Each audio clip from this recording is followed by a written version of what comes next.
Hey, it's Mike, Sweeps Coin Curator. This is the final part 4 of the AMOE series, the free series on how to write envelopes and get credit, the side hustle.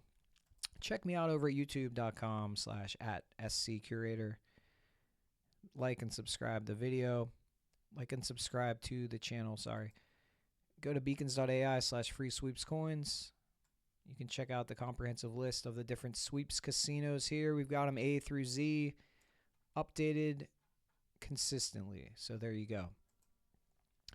If you missed parts 1 through 3, you're going to want to go back and probably watch those. Part 1, we went over the basics, gave my thoughts on some TikTok classes, some of the prep work that you have to do as far as picking a casino, etc. Part 2, we went over the sweeps rules. In depth, we went over the supplies that you need to get. Part 3, we went over how to actually write and double check your first envelope. And this is part 4, where there's going to be a bit more advanced concepts. Not a long video or anything, not super in depth, but I do want to give these concepts just so you kind of have a handle on them. If you have any questions too, feel free to reach out in the comments, or you can send me an email. freesweepscoins@gmail.com. I think that's my email. Let me see. Yeah. freesweepscoins@gmail.com. I will respond there as well. So the first concept I want to go over, once you decide to write your envelopes, you've sent them in, what are some other things you can do to kind of maximize your return and some things to be cognizant of? RTP is super important, return to player. So I made a quick little spreadsheet here showing the difference between Blackjack, which is going to be generally the highest RTP game, and then a typical slot machine. There can be slight differences. Normally, Blackjack's above 99%, so it's a little better. Slots are around 95%. What this means is that for every dollar that you bet, you're going to get back this much money on average. So if you bet $1 on a Blackjack hand, on average, you're going to get back 99%, 99 cents. If you do a $1 slot spin, you're going to, on average, get back 95 cents. And again, these RTPs can change. You know, there's Blackjack different versions of Blackjack pay different amounts. So you always want to check in the rules. They often have the RTP listed there. Or you can go to this site, wizardofodds.com. Let me pull it up. Really good site. If you're going to be doing any kind of gambling or any games of chance, you're going to want to go here for sure, wizardofodds.com, and they will tell you some of the differences and some of the RTP. You know, it's a really good site. Let's see, Wizard of Odds Blackjack strategy. Let's see, there you go. Okay. So, with that in mind, let's go back to this. Okay, so again, let's just use this as an example. On average, if you're playing Blackjack, your average loss per $100 risk is $1 and $5 on a typical slot. Per 1,000, you're going to lose $10 on average on Blackjack compared to $50 on a typical slot. And then for $10,000 risked, you're going to lose $100 versus $500. So it is a big difference. As you can see, the more that you bet, the more that you're going to lose on either game, but the wider the gap as well. And now this is just the average RTP. There's going to be tons of variance in these results. You could log in and play a slot machine, and on the first spin, you can win $100,000. That's just how it goes sometimes. And you could lose 10 hands in a row Blackjack or more. So I would say don't get discouraged if your results don't match what this is. This is the average over the long term. The longer you play, the more it's going to converge to these results. But trust me, you're going to be better off playing Blackjack than any slot machine out there. If you want to maximize your return and your profit, choose a high RTP game like Blackjack. Don't tilt or chase losses. I know that's tempting, where if you play some Blackjack, let's say you get a $100 drop, you log in, you lose a bunch of money playing Blackjack, you think, oh, I'm going to get it back, I'm going to win it back. That's not really a great mentality. My advice is just play the minimum requirement to play through and then cash out. Win, lose, or draw. If you want to be conservative, I would say break your drop into between 2 and 5% per hand. So say you get a $100 drop from Chumba or Pulse or whatever site. You know, you'd want to play like $2 to $5 hands of Blackjack if you want to be conservative. That way, the variance and the swings get smoothed out. You're less likely to have a big time losing session. But again, you could lose. This is still gambling after all. You could lose, but it's way less risky to bet like $5 hands of blackjack than just bet $100 hand of blackjack, where you could lose your whole drop in one hand. So I would say 2 to 5% is a pretty reasonable conservative estimate. I would generally go higher myself, just because I didn't care as much if I lost on a certain day, because I knew the next day or the next drop I would just have another chance to play. And your RTP doesn't really change based on like how much you bet per hand, if that makes sense. Like, I'm getting back 99% of my bet on blackjack, whether I bet all of my drop on one hand or whether I split it. It's just better to split it to make sure that you have less variance and less swings. But I'm personally, it's a risk tolerance thing. Like, I'm personally okay with having a losing session and playing a little bit higher stakes. It just saves time. And over the course of like a year or 2 years, it's all going to even out anyway. So, but yeah, I would say 2 to 5% would be a pretty good starting guideline. But you can adjust it up or down based on your risk preference, risk tolerance. So yeah, the RTP is very important. And again, it may not seem like much. You might be thinking, 99% versus 95, but over the course of, let's say, a year or 2 years, like, look, you're on average, you're giving up $400 or $500, on average. So it's like, why give that up? A lot of people, though, they just play whatever game they like. They say, they don't even know what an RTP is, or they don't care. They just say, I'm going to play some slots because I feel like it, or I feel lucky. So, you got to do what you want. But if you're going to treat this more like a true side hustle, a true business, if you're going to treat this, I don't want to say for income, but that's kind of what it is. If you want to maximize your return and the money that you're getting back, stick with the highest RTP game on the site, which is generally going to be blackjack, which is another reason why I said in part 2, you want to find a casino to write for. I recommend finding one that offers blackjack. If they don't offer blackjack, then you're kind of stuck with slot machines, which have higher variance and lower returns. Some of the games are okay. Like, a lot of people like playing Plinko or other games which have decent RTPs. And I think some versions of Plinko actually are right around 99% as well. But for me, blackjack's the game to play.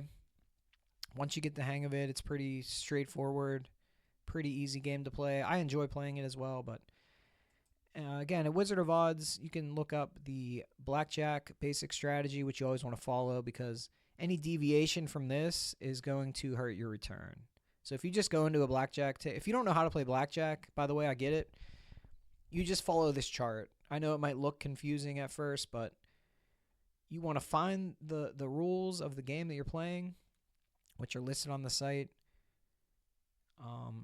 And then you just follow this chart, which is like hit, stand, double, split, surrender. So there's different choices you can make. And you can really just have this pulled up in one window and then have your game pulled up in another window or tab.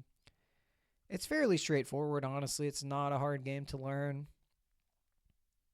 There's a few basic principles as far as, always stay with 20, et cetera, et cetera. But yeah, wizardofodds.com. You want to follow these basic strategy charts as closely as possible, because any deviation will cost you slightly in your RTP. But if you follow these charts, if you learn how to play blackjack, it's really easy, and you can even play it for free. Like, they have the gold coins version here. I'll pull up a hand on Pulse. That'll be a good use of our time. So let me go back to Pulse. Let me go to table games. Let me go to blackjack. And you can play for free with gold coins, or you can play with the sweeps coins. I'll just play with sweeps coins. It's okay. Let's see here now. Okay, so they actually have the strategy here on Pulse. So you can click strategy. This tells you what to do. So you can literally just do this. If you don't know how to play, you can just do this until you get the hang of it. And it tells you right here, check mark is hit, X is stand, double, split. So just do what it tells you. Like, you find your hand. Okay, you say, I have an 8 against the dealer's up card of a 2. Okay, I'll show you. And then you can read here in the information. You click that little I button. It takes you here.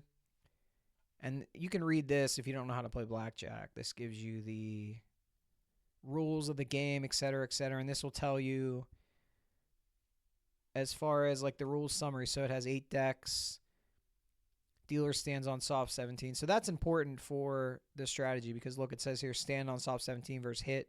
Two different, slightly different charts. They're almost the same, but there are slight differences. So you want to read these rules and become familiar.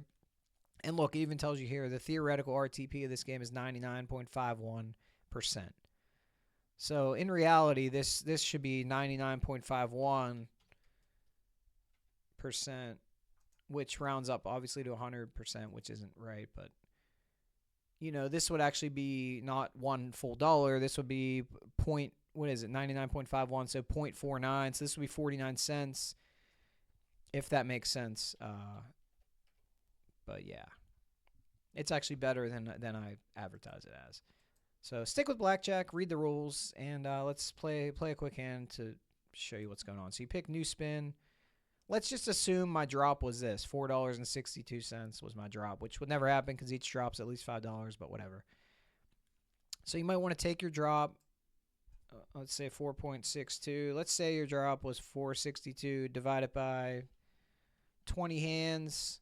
So you're going to bet 23 cents per hand. So you take your drop divided by 20. That would be like a 5% multiplier. So I'm going to play 20-cent hands. I'm just going to play one hand. You can play up to 3. It doesn't really matter. Okay, deal the cards. Okay, so I have 7 versus a dealer 9. So I know instantly to just hit this, but if you don't know how to play, you click strategy. Or you have this pulled up in a separate window. Let's do it this way. So you have, what hand did you have again? You had a 7 against a 9. So you have 7, which is in here, versus a 9. Dealer up card. So it says H for hit. So you hit. Which obviously this is going to say as well. So you have a 7. Or sorry, you have a 7. Where is 7? I think their card doesn't list. It's weird. It doesn't list like 2 through 8, but they mean 2 through 8. I'm not really sure why it doesn't list 7 on their card, but yeah, anything below 8, you just assume it's 8. So 7 versus a 9, you're gonna hit. Okay, now we have 12 versus a 9. So now we go here, 12 versus 9, still a hit. 12 versus 9, still a hit. And once you learn how to play blackjack, it's really almost every single decision is just like instant. All right, 14 versus a 9. Trust me, it's going to be another hit. And I busted, so I lost. I'll just play another one I'll play some more until we get some tougher decisions here. Okay, so dope, dealer had a blackjack, so I lost. So I lost 2 in a row. Okay, so here we go. So this is 11 versus a 5. Let's see, 11 versus a 5. It says DH, which means double if allowed, otherwise hit. And then here it's going to say the same thing. 11 versus a 5, 2x. So double down just means you double your bet. You only get 1 extra card, and then you're hoping for the best. So you hit double. You get 12, so that's not a great pull. And the dealer hits up until 17 or bust, and they busted. They went over 21, so you won double your money on that hand. So a lot of the hands are just really simple decisions, but they have the strategy listed here. You have Wizard of Odds, so there are free resources to teach you how to play. And you don't have to play with real money. You can play with the gold coins. You can just go up here, switch it over. Now I'm not playing for sweeps coins. I'm playing for gold coins. I have 6,553,000 whatever gold coins, so I can play these. And these are free coins, so I can just play 20,000, and I can play the game. Okay, so this one, 15 versus a 10.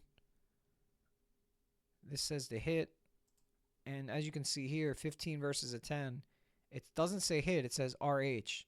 Surrender if allowed. Otherwise hit. Now, this game doesn't let you surrender, which surrender means you get back half your bet and you lose instantly, but you get back half returned to you. They don't offer surrender in this game, so otherwise hit. So you're going to hit. And you got 21, so there you go. And then you win. So that's kind of the basics on how to play blackjack. If you don't know, I would recommend it. Even if you've never played before, it's a really simple game to learn. It's really easy. Let me close that out. Okay, pretty easy game. High RTP, again, over 99% on pulse. And over the long run, you're going to get back a high amount if you just bet within your drop. You know, you don't want to go crazy. If you get a $100 drop, you don't want to bet $50 a hand or anything. You just want to be reasonable and bet a couple bucks or $5 a hand. And you'll see over time, they're going to have winning streaks, losing streaks, but I promise you at the end of the year, if you play a decent amount of volume and you add it up at the end of the year, you are going to see a nice return on your money. And how are we going to track these entries? If you're going to write a lot of volume, I recommend using a spreadsheet to track your entries. This is the one that I've been using for a couple years. These aren't the exact numbers or anything, so don't quote me on the exact numbers. I just kind of made up the numbers for this example because I didn't want to give out my actual numbers. But basically, I went in, I created a Google sheet. I made columns and rows here. I made the total sent, the total received, the total cash out, total money credited, the net gain and loss, pending envelopes, pending dollars, and then how many were returned in the mail because sometimes you get them returned to sender. And then I just made tabs here for each casino I would write to. So this was for last year. I wrote to these casinos. Again, these are not the exact numbers, but example, let's say on June 10th, I sent 5 envelopes to Stake. So this would update the 5. I have the formula in here where it updates. Let's just, for example, say I wrote some more on July 4th. Let's say I wrote 100 and see it instantly updates to 105. Then when I get the credit, let's just say I get credit on, I don't know, November 3rd. Let's say I got 5. It's going to update from 0 to 5 automatically. If you want to copy the spreadsheet, just let me know. I'll give you a copy for free. Again, it's not like a TikTok thing where you got to pay. I'll just give you a copy. But really simple formulas. Anyone with a basic understanding of a spreadsheet can fill this out. I was a total noob with spreadsheets, and then I figured it out myself, and I'm happy to share it. But yeah, this automatically is going to update. Really useful tool that I used. And then the cash out date, let's just say on that same date, 11/3, for example, let's just say I cashed out $20. It's going to update to 20, and then it's also going to update here on the main tab, the totals tab. It would update $20 extra. So this is going to track across all the different sites that you enter in, and I can show you how to do that if you really are interested. Let me know in the comments. I can even make a more in-depth video on this, or I can teach you how to do it. But in general, it's just you add tabs for each casino, and then at the top here you type in the casino with the exclamation point with the corresponding cell. It adds it up. The spreadsheet does all the work. Like once you set it up, it takes 5 to 10 minutes to set up. Really easy to do, and then it tracks all of your information. So I would recommend doing something like this. It doesn't have to be this advanced or in-depth, but you can do that. And then I would use color coding for partial drops. So let's say I wrote 100 envelopes to Pulse on June 10th. Once they send me all 100, I would shade it green. You can pick whatever color you want. And then let's say here, June 20th, I sent 2 envelopes. Let's say I only got 1. I would mark it as an orange for partial, and then I would put the difference over here as 1 and partial. So it lets me keep track all on one screen of all these different data points. So the date I sent, the number I sent, the date credited, the number credited, and then the total is automatically going to update. Total sent, total credited, and then the total cash out. These are all going to automatically kind of update in my spreadsheet. This is something that I made. It's like a custom. It's just really easy, basic custom spreadsheet. Again, I'm not going to go into the all of the details unless people really want me to, but I'm happy to share a copy with you and explain it to you if you want to. But yeah, you can use some basic spreadsheet knowledge to track your envelopes. And it doesn't have to be this. You can literally just have a spreadsheet. You can start up a brand new spreadsheet, and you can say here, let's say, okay, date sent. You can just type here. Let me type in. Hold on one second.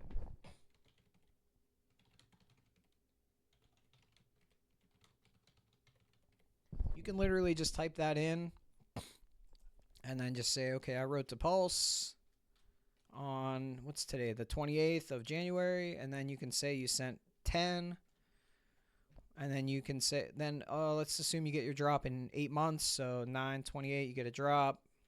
Whoops. And then amount received. And at least now you have it all in one place, and let's say you get 7 envelopes. And then you just kind of can go from there and type it in. It can be that basic. I like something a little more advanced because I was a more serious writer where I was writing heavily, and I was writing to different sites, and I wanted to have a full view down to the penny of what I was getting back and what I was sending out. But you don't have to take it that seriously. You can just do it this way and keep track this way. And then to make a new tab, you obviously go here. So you could have a new tab and then rename it to like Pulse, and you could rename it to Chumba, and you can kind of do it that way. Again, if there's interest, I will go in more in depth in the Google Sheets stuff. I'll go over each one in depth, but I don't know if people are really too interested in that. And some people might already know how to do this on their own. But I highly recommend using a Google Sheet or an Excel spreadsheet to track your stuff if you're going to be a serious writer. Some people write it down by hand, which is fine. I mean, you can write it in a notebook. A lot of people do that too. They just write down, okay, I sent out on January 28th 100 envelopes. I got credit for them. And then next to, they leave a space, and then next to it they write, kind of like this one. You could just handwrite this, in a notebook. But I like the computer to do the work for me. It's more accurate. It's easier.